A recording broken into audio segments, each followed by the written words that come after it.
باللہ وکفا وسلام علی عبادہ الذین اصطفى اما بعد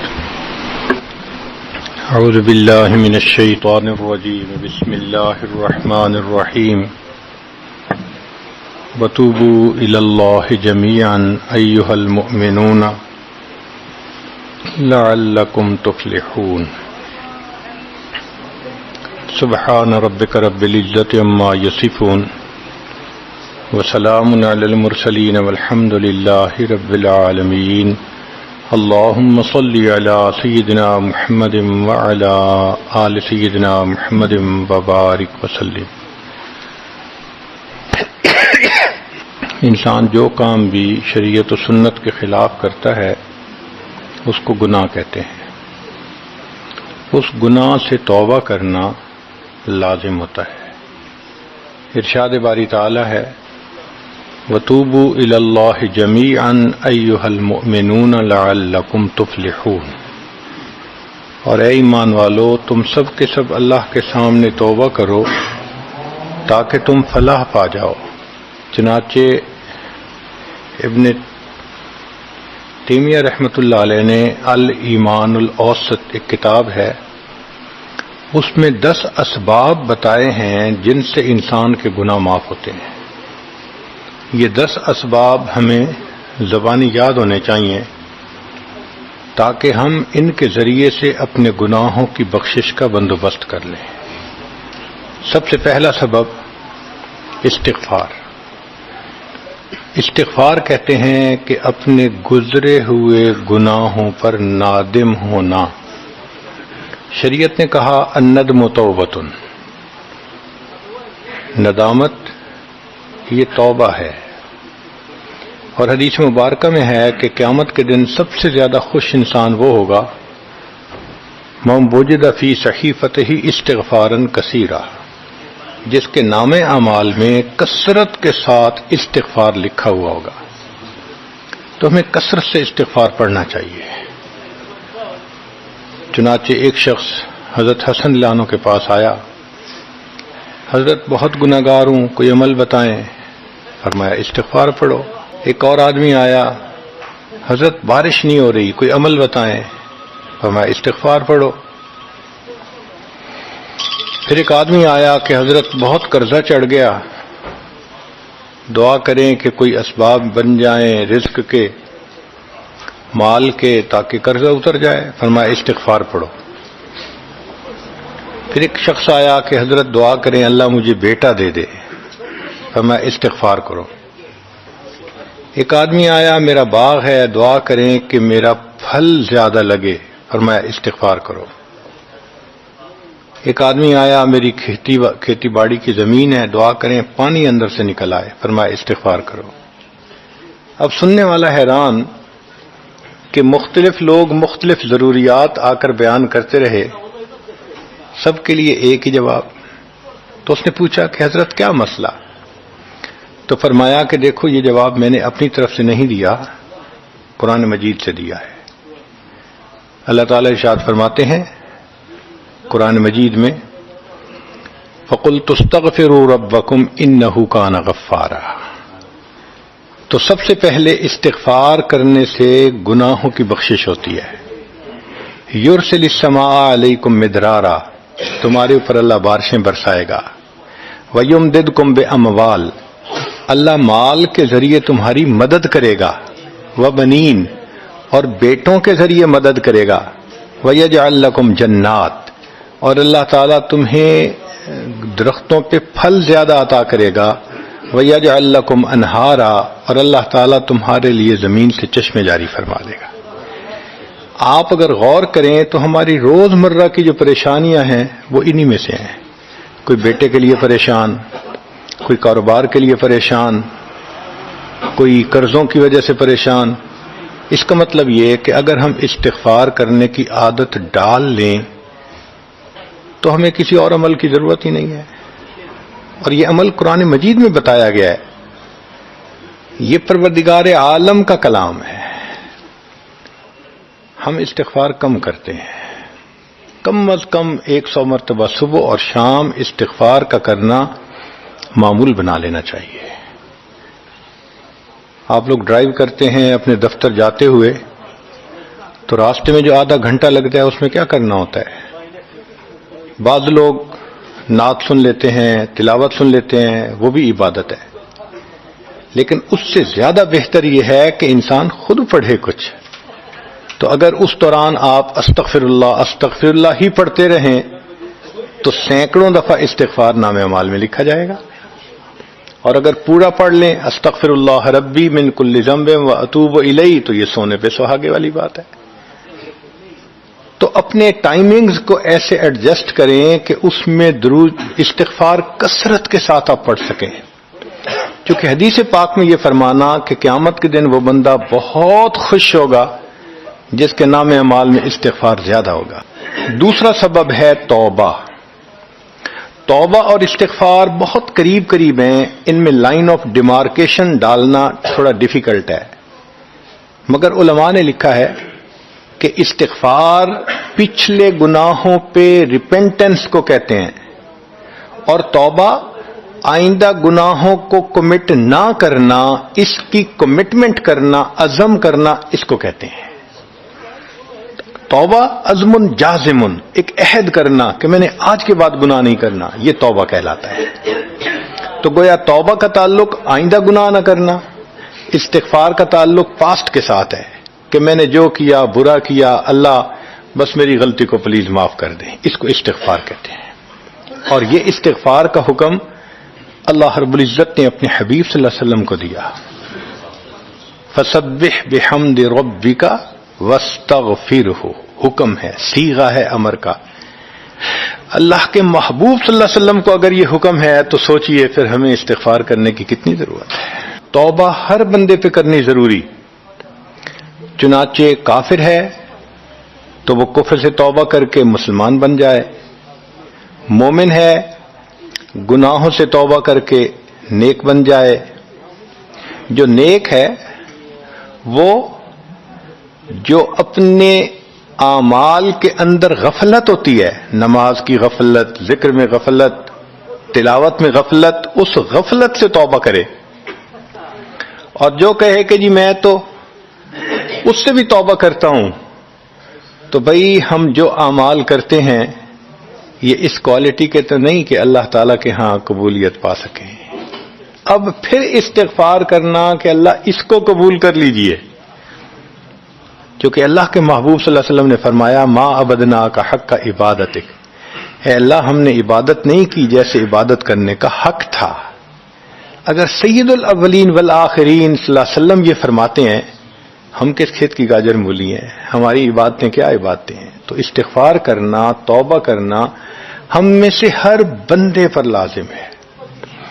تیسری چیز جس سے کہ گناہ معاف ہوتے ہیں، الحسنات الماحیہ، نیکیاں.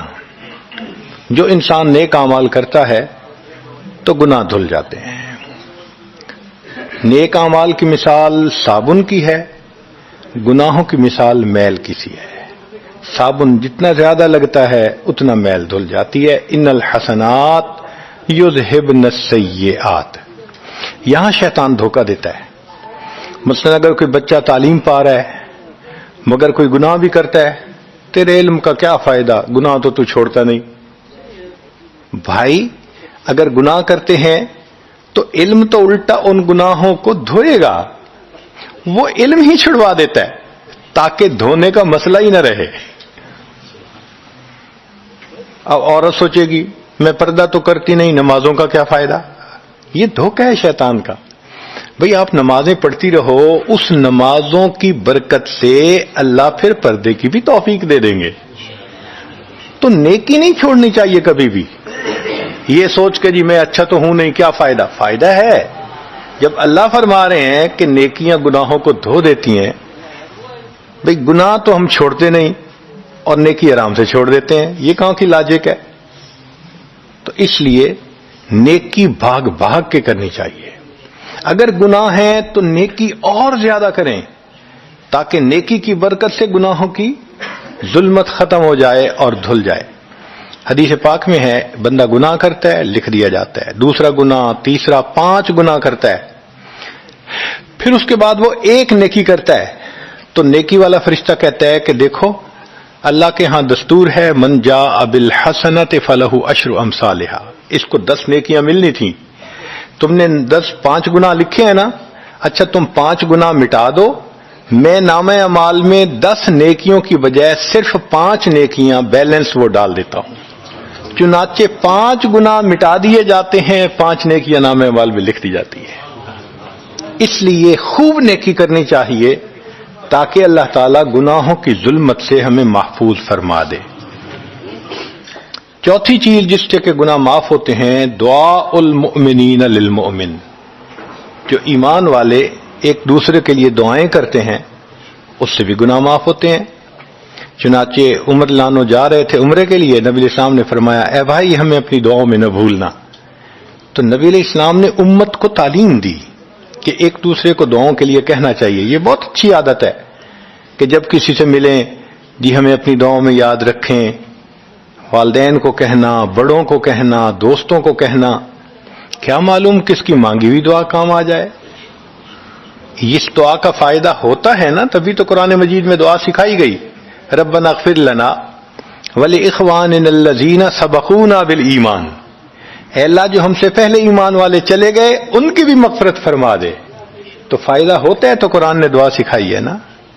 تو ایمان والوں کی دعاؤں سے دوسرے ایمان والوں کو فائدہ ہوتا ہے۔ حدیث پاک میں ہے دوست کی دعا دوست کے پیٹھ پیچھے رد نہیں کی جاتی، کیوں؟ اس میں خلوص ہوتا ہے۔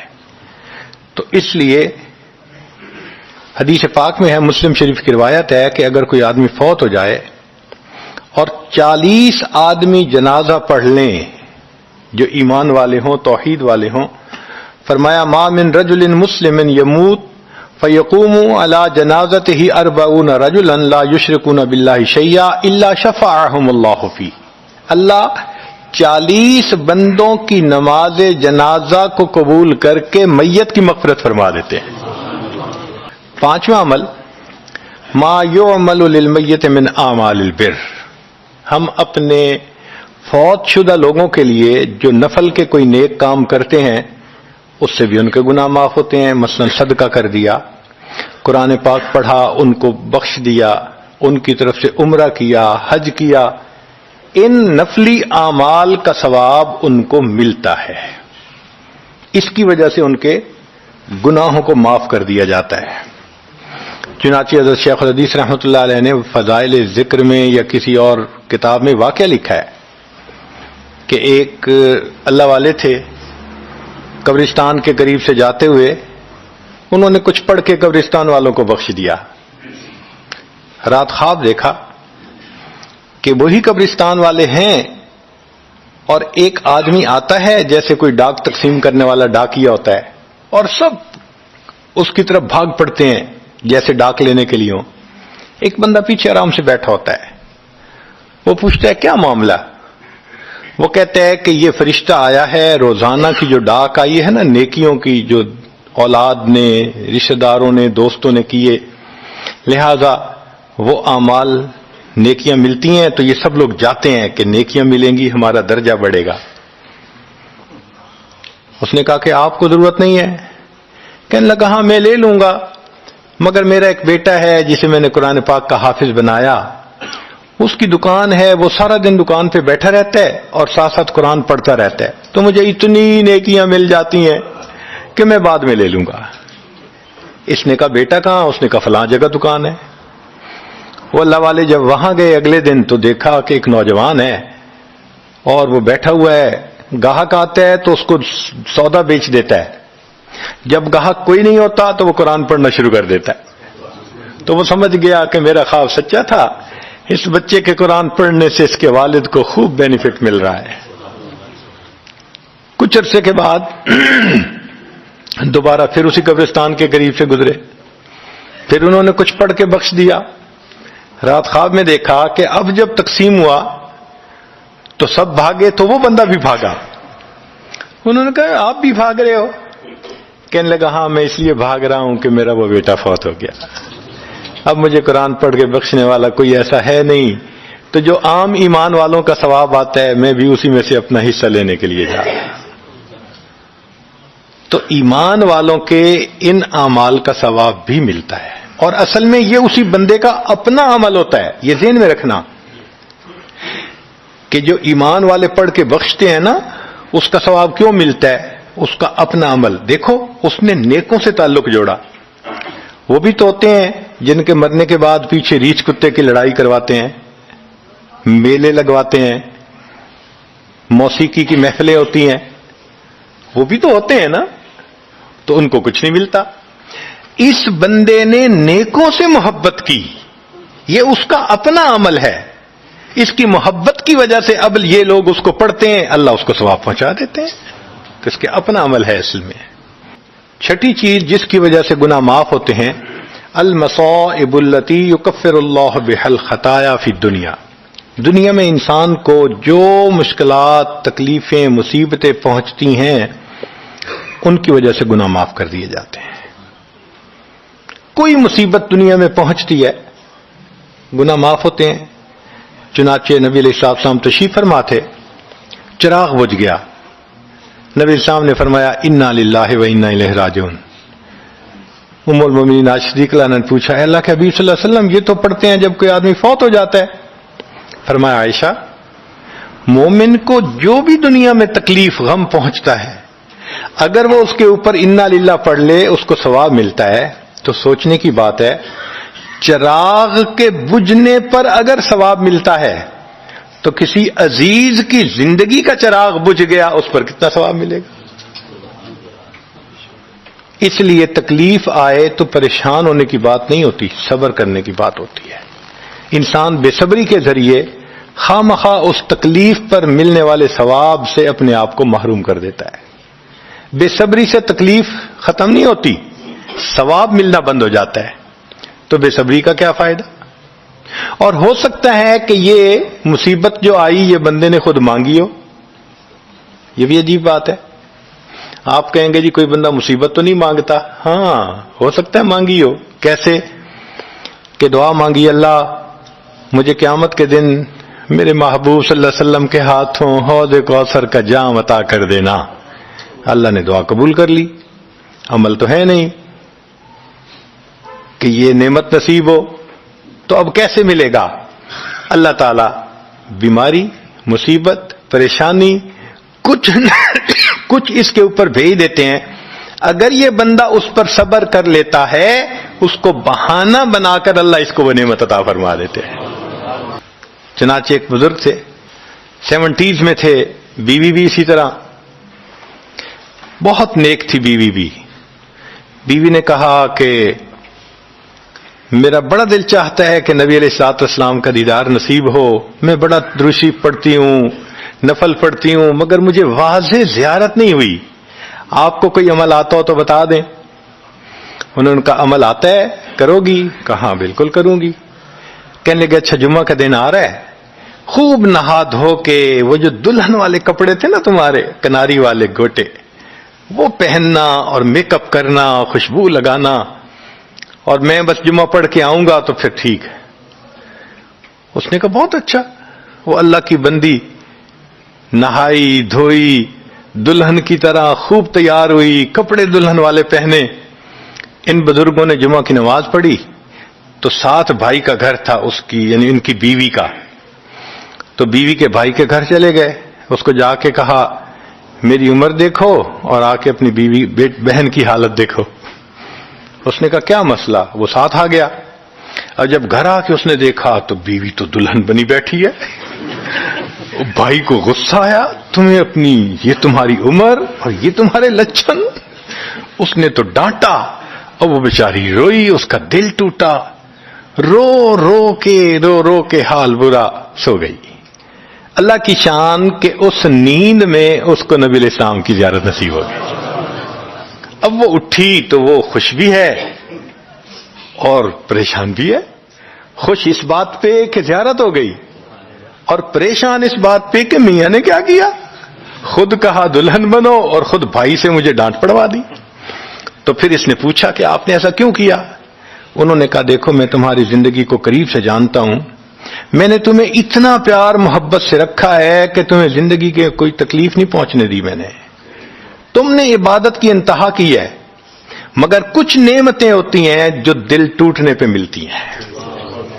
تو تمہارا تو کبھی دل ٹوٹا نہیں، تو میں نے ایک بہانہ بنایا کہ تمہیں کہا دلہن بنو، بھائی کو شکایت لگا دی، اس نے ڈانٹ پلا دی، تمہارا دل ٹوٹا، اللہ کو رحم آ گیا، اللہ تعالیٰ ٹوٹے دلوں پر رحم فرما دیتے ہیں. تو ممکن ہے کہ یہ مصیبت، یہ پریشانی اللہ کی طرف سے ہمارے لیے انعام کا سبب بن کے آئی ہو. اس لیے ہمارے بزرگوں نے کہا سکھ دکھاں تو دیواں وار، کہ میں سکھوں کو دکھوں پہ قربان کر دوں. سکھ دکھاں تو دیواں وار، دکھاں آن ملائم یار، کہ دکھوں نے مجھے میرے یار سے ملا دیا. اللہ کو بڑا ترس آتا ہے اس بندے پر جس پر کوئی مصیبت آتی ہے، پریشانی آتی ہے. پھر ساتویں چیز جس سے کہ گناہ معاف ہوتے ہیں، ما يحصل فی القبر من الفتنة والزغطة والروع. قبر کے اندر انسان جب جائے گا تو اس کو وہاں پر زغط قبر پیش آئے گا. قبر دباتی ہے، اس قبر کے دبانے سے بھی گناہ معاف ہوتے ہیں، اور یہ زغط قبر ہر کسی کو پیش آئے گا. سعد رضی اللہ عنہ ایک صحابی ہیں، نبی علیہ السلام نے ان کا جنازہ پڑھایا اور اللہ کے محبوب صلی اللہ علیہ وسلم پنجوں کے بل چلنے لگے. تو صحابی نے پوچھا اے اللہ کے حبیب صلی اللہ علیہ وسلم آپ ایسے چل رہے ہیں؟ فرمایا سعد کی نماز جنازہ میں شرکت کے لیے اتنے فرشتے آسمان سے اتر آئے، مجھے پاؤں رکھنے کی جگہ نہیں مل رہی. یہ پھر حدیث پاک میں آتا ہے کہ نبی علیہ السلام نے فرمایا سعد کی وفات پر اللہ کا عرش بھی 3 دن تک روتا رہا. جن کی وفات پہ اللہ کا عرش روئے، اللہ کے فرشتے جنازے میں اتریں، کیسے اللہ کے مقبول بندے ہوں گے. پھر نبی علیہ السلام نے فرمایا سعد کو بھی زغط قبر پیش آیا. تو اس کا مطلب یہ ہے کہ یہ زغط قبر تو پیش آنا ہی ہے، ہر کسی کو آنا ہے، کوئی بھی ہو. اب یہ عجیب سی بات ہے، مگر اس کو سمجھیں کہ کیوں پیش آنا ہے. آپ اگر کسی ریسٹورنٹ پہ جائیں اور جا کے سویٹ ڈش کھائیں یا کباب کھائیں تو بل پے کرنا پڑتا ہے نا. گروسری سٹور سے جا کے کوئی چیز لائیں، بل پے کرنا پڑتا ہے نا، ہر چیز کا بل ہوتا ہے نا. اس دنیا میں انسان جو مزے لیتا ہے، بھلے جائز صحیح، ان کی بھی ایک کاسٹ ہے اور وہ اسے پے کرنی پڑے گی، اور وہ کاسٹ زغط قبر سے پے ہوگی. اس لیے جس کی زندگی غربت میں گزری ہوگی اس کا زغط قبر بہت کم ہوگا، اور جس نے عیش آرام مزے سہولت انجوائے کیا، کاسٹ تو دینی پڑے گی نا وہاں جا کے. تو زغط قبر تو پیش آنا ہے. ہمارے والد صاحب بچپن میں دیکھتا تھا میں کہ بہت اچھا سالن بنا ہوتا تھا نا، تو اکثر وہ گلاس پانی کا اٹھاتے تھے اور ایک گھونٹ پانی ڈال دیتے تھے. مجھے سمجھ نہیں آتی تھی یہ کیا کرتے ہیں. میں اکثر ان سے پوچھتا تھا ابو آپ ایسے کیوں کرتے ہیں، نہیں بتاتے تھے. جب ان کی وفات ہوئی تو بعد میں والدہ صاحبہ نے کہا کہ اصل میں وہ یہ کہا کرتے تھے کہ نفس میرا دشمن ہے، میں اس نفس کو لذتیں کیوں دوں. وہ لذیذ کھانے کے اوپر بھی ایک گھونٹ پانی ڈال کے اس کو کم مزے والا بنا لیا کرتے تھے، جائز لذتوں کو بھی کم کر لیتے تھے. ہمارا کیا حال ہوگا جو ناجائز لذتوں کے پیچھے بھاگ. تو یہ زغط قبر مومن کو بھی پیش آتا ہے اور کافر کو بھی، مگر فرق ہے. کافر کو پیش آئے گا کہ حدیث پاک میں آتا ہے دائیں طرف کی پسلیاں بائیں طرف اور بائیں کی پسلیاں دائیں طرف، یوں پسلیاں توڑ کے رکھ دیں گے. اور مومن کو بھی زغط قبر پیش آئے گا، مگر مومن کو زغط قبر تکلیف نہیں دے گا اتنی اگر نیک ہوا. کیوں؟ اچھا آپ بتائیں سر میں درد ہو تو آپ کہتے ہیں نا ذرا سر دبا دو، تو تکلیف ہوتی ہے یا راحت ملتی ہے؟ سر دبانے سے راحت ملتی ہے. جس طرح سر درد میں کوئی دبائے سر کو راحت ملتی ہے، ایسے ہی مومن کو زغط قبر تو پیش آئے گا مگر مومن کے لیے راحت کا سبب ہوگا. 8ویں چیز جس سے کہ گناہ معاف ہوں گے، احوال یوم القیامت وکربھا وشدائدھا، قیامت کے دن جو انسان کو ایک وحشت کی کیفیت ہوگی، ہول کی کیفیت ہوگی، خوف ڈر کی کیفیت ہوگی. اللہ اکبر. امام غزالی رحمۃ اللہ علیہ نے تفصیل لکھی ہے کہ سارے لوگ کھڑے ہوں گے اور سورج بہت قریب ہوگا، پسینے میں شرابور ہوں گے. اللہ اکبر. اس وقت جہنم کے اندر ابال آئے گا اور جہنم کے اندر سے انگارے اٹھ کر اوپر جائیں گے اور واپس گریں گے. فرماتے ہیں اس وقت انبیاء میں سے کوئی نبی بھی ایسا نہیں ہوگا جس کو یہ ڈر نہ ہو کہ کہیں انگارے میرے اوپر نہ آ جائیں. اگر انبیاء بھی تھرا رہے ہوں گے، ہمارا اس دن کیا حال ہوگا؟ تو قیامت کے دن کی دہشت اور وحشت کوئی چھوٹی چیز نہیں ہے، مگر اس سے بھی اللہ تعالیٰ ایمان والوں کے گناہوں کو معاف فرما دیں گے. پھر نئی چیز جس سے کہ گناہ معاف ہوں گے، شفاعت النبی صلی اللہ علیہ وسلم فی اہل الذنوب یوم القیامہ. قیامت کے دن اللہ کے پیارے حبیب صلی اللہ علیہ وسلم جو اپنی امت کے لیے شفاعت فرمائیں گے، اللہ اس پر بھی امتیوں کے گناہوں کو معاف فرما دیں گے. نبی اسلام نے ارشاد فرمایا کہ اللہ رب العزت نے ہر نبی علیہ السلام کو ایک ایسی دعا مانگنے کا اختیار دیا کہ جیسی دعا مانگی جائے گی منوان قبول ہو جائے گی. تو انبیاء نے دعائیں مانگی. تو صحابی نے پوچھا اے اللہ کے حبیب صلی اللہ علیہ وسلم آپ کو بھی اختیار دیا گیا؟ فرمایا مجھے بھی اختیار دیا گیا. اے اللہ کے حبیب صلی اللہ علیہ وسلم آپ نے کیا دعا مانگی؟ فرمایا میں نے کوئی دعا نہیں مانگی، میں نے اس کو ذخیرہ رکھ لیا. قیامت کے دن جب میری گنہگار امت کا حساب ہوگا اس وقت میں وہ دعا مانگوں گا، امت کو لے کے جنت میں جاؤں گا. اللہ کے محبوب صلی اللہ علیہ وسلم کو امت سے کتنا پیار تھا. کوئی ماں اولاد کے لیے 23 سال نہیں روتی. جوان بیٹا فوت ہو 2-4 مہینے رو کے پھر نارمل لائف ہو جاتی ہے. کوئی باپ اولاد کے لیے 23 سال نہیں روتا. اللہ کے پیارے حبیب صلی اللہ علیہ وسلم امت کے لیے 23 سال آنسو بہاتے، رب امتی رب امتی رب امتی دعا مانگتے تھے. لمبے سجدے. ام المومنین عائشہ صدیقہ عنہا فرماتی ہیں کہ محبوب صلی اللہ علیہ وسلم کے آنسو جو مصلی پہ گرتے تھے مجھے لگتا تھا کہ بارش کے قطرے زمین کے اوپر گر رہے ہیں، ایسے آواز محسوس ہوتی تھی.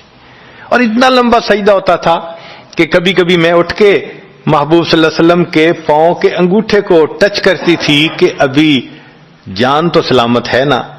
تب مجھے احساس ہوتا تھا نہیں ابھی تک زندہ ہے. سجدہ لمبا ہو گیا. اتنا لمبا سجدہ کس کے لیے؟ اللہ امت کو گناہوں کو معاف فرما دے، امت کے گناہوں کو معاف. چنانچہ جب نبی علیہ الصلوۃ والسلام پر آخری یعنی مرض آئی، بیماری کی کیفیت آئی، تو اللہ کے حبیب صلی اللہ علیہ وسلم کو بخار بہت تیز ہو گیا تھا. اور جو مسجد میں آخری مرتبہ لائے تھے تو 2 آدمی تھے، ایک ادھر تھا ایک ادھر تھا، اور اللہ کے حبیب صلی اللہ علیہ وسلم نے ان کا سہارا لیا تھا اور بہت مشکل سے چل کے تشریف لائے تھے. یہ آخری نماز تھی. پھر واپس تشریف لے گئے، بخار اور تیز ہو گیا. سیدہ عائشہ صدیقہ عنہا فرماتی ہیں کہ میں نے اوپر کپڑا سا ڈال دیا، کپڑے کے اوپر سے مجھے گرمی محسوس ہو رہی تھی. میں نے پانی کا ایک پیالہ پیش کیا. اللہ کے حبیب صلی اللہ علیہ وسلم پانی کے پیالے میں ہاتھ مبارک ڈالتے تھے اور اپنے چہرے پہ لے رہے تھے، اور جسم تھا کہ جیسے کوئی گرم چیز میں سے گرمی نکل رہی ہوتی ہے. اس طرح وہ بخار سے دہک رہا تھا. فرماتی ہیں کہ مجھے محسوس ہوا کہ یہ تو بہت تیز بخار ہے، کبھی ایسا نہیں دیکھا. تو میں نے پوچھا اے اللہ کے حبیب صلی اللہ علیہ وسلم بخار ایسا تو کبھی نہیں دیکھا، اتنا زیادہ تیز اتنا زیادہ تیز.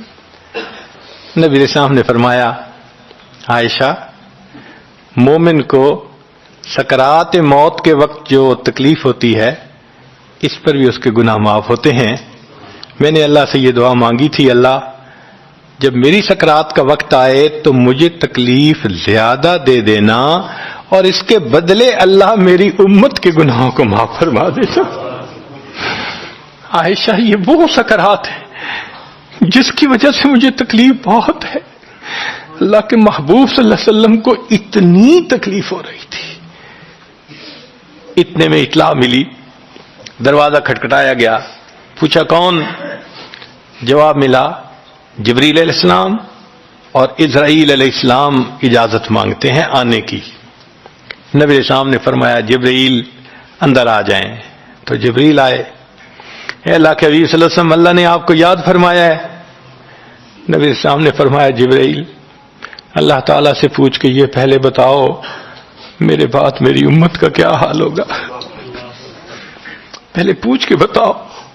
جبریل علیہ السلام نے اللہ تعالیٰ سے پوچھا. رب کریم نے کہا، فرمایا میرے محبوب سے جا کر کہہ دو اے محبوب آپ کے بعد آپ کی امت کو تنہا نہیں چھوڑیں گے. جب نبی علیہ السلام کو تسلی ہو گئی، محبوب نے فرمایا اچھا ملک الموت کو بھی اندر آنے دو. اللہ کے محبوب صلی اللہ علیہ وسلم کو امت سے ایسی محبت تھی. اللہ اکبر. چنانچہ حدیث پاک میں ہے کہ نبی علیہ الصلوۃ والسلام نے فرمایا خیرت بین ان یدخل نصف امتی الجنہ و بین شفاعہ. اللہ رب العزت نے مجھے چوائس دیا، اختیار دیا کہ اے میرے حبیب صلی اللہ علیہ وسلم آپ چاہیں تو آپ کی آدھی امت کو بلا حساب جنت بھیج دیں گے، اور آپ چاہیں تو جن کی آپ شفاعت کریں ان کو بھیجیں گے. نبی علیہ السلام فرماتے ہیں فاخترت الشفاعہ، میں نے شفاعت کو چن لیا، لأنہا اعم و اکثر، اس لیے کہ میری شفاعت پر آدھی سے زیادہ امت کے لوگ جنت میں چلے جائیں گے. اللہ اکبر. پوچھنے والے نے پوچھا اے اللہ کے حبیب صلی اللہ علیہ وسلم اترونہا للمتقین، کیا آپ کی شفاعت نیکوں کے لیے ہوگی؟ فرمایا لا ولکنہا للمذنبین الخطائین المتلوثین، نہیں میری شفاعت میرے امت کے گناہگاروں کے لیے ہوگی. اللہ کے حبیب صلی اللہ علیہ وسلم کی شفاعت کا نصیب ہو جانا یہ بھی گناہوں کی بخشش کا سبب ہے.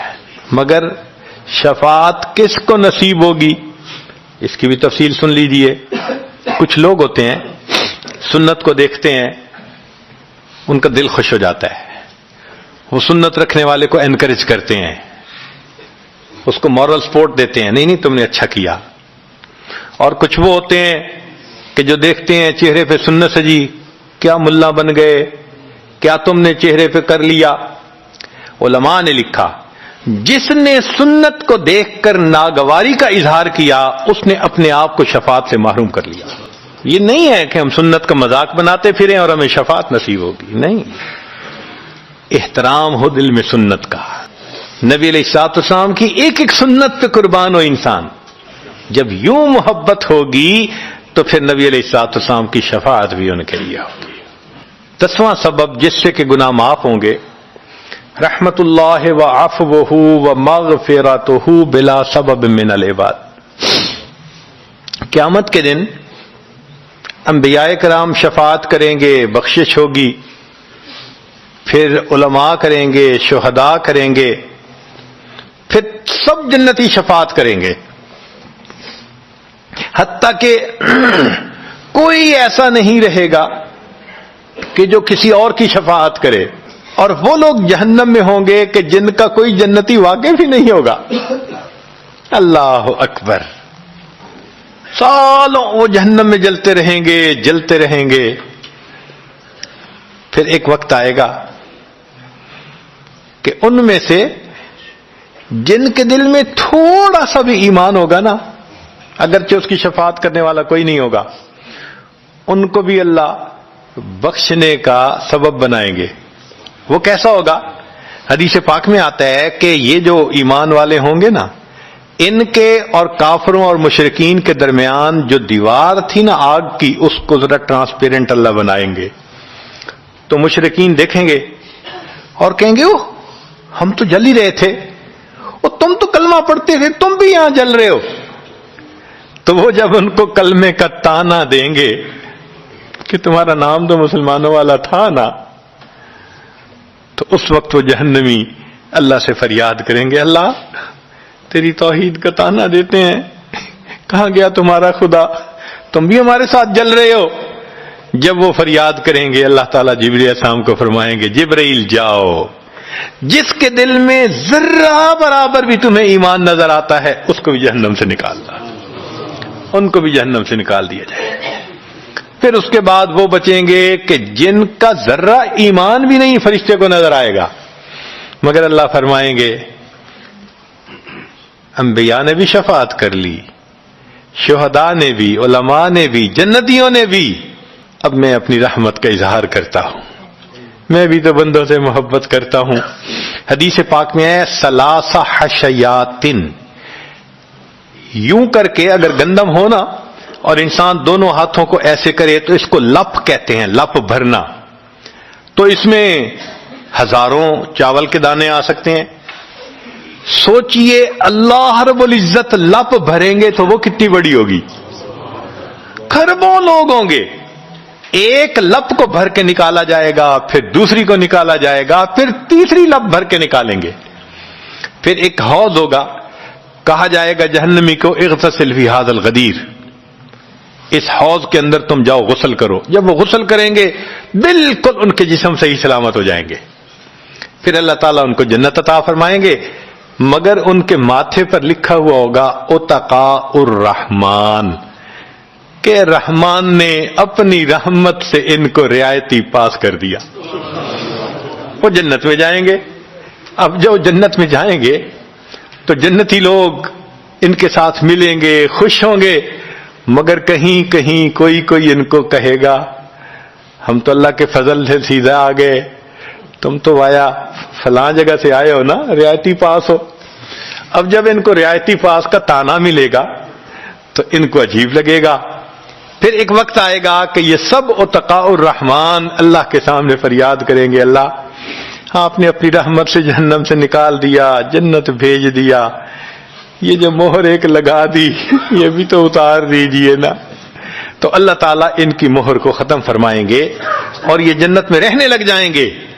امام غزالی رحمت اللہ علیہ اس واقعے کو نقل کرنے کے بعد لکھتے ہیں میرا کوئی عمل ایسا تو نہیں کہ میں امید کروں کہ میں جنت چلا جاؤں گا، کاش اللہ مجھے ان اتقاء الرحمن میں شامل فرما لیتے، کاش کہ اللہ تعالیٰ مجھے ان اتقاء الرحمن میں شامل فرما لیتے۔ بے گناہوں میں چلا زاہد جو اس کو دیکھنے، مغفرت بولی ادھر آ میں گنہگاروں میں ہوں، وہ کرشمے شان رحمت نے دکھائے روز حشر، چیخ اٹھا ہر بے گناہ میں بھی گنہگاروں میں ہوں۔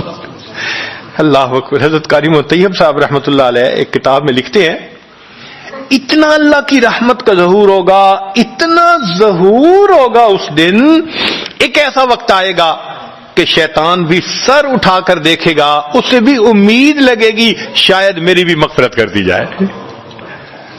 وَكَانَ بِالْمُؤْمِنِينَ رَحِيمًا۔ اللہ تعالیٰ قیامت کے دن اپنی رحمت کا اظہار فرمائے۔ اللہ کرے قیامت کے دن اللہ کی رحمت سے ہمارا کام بن جائے۔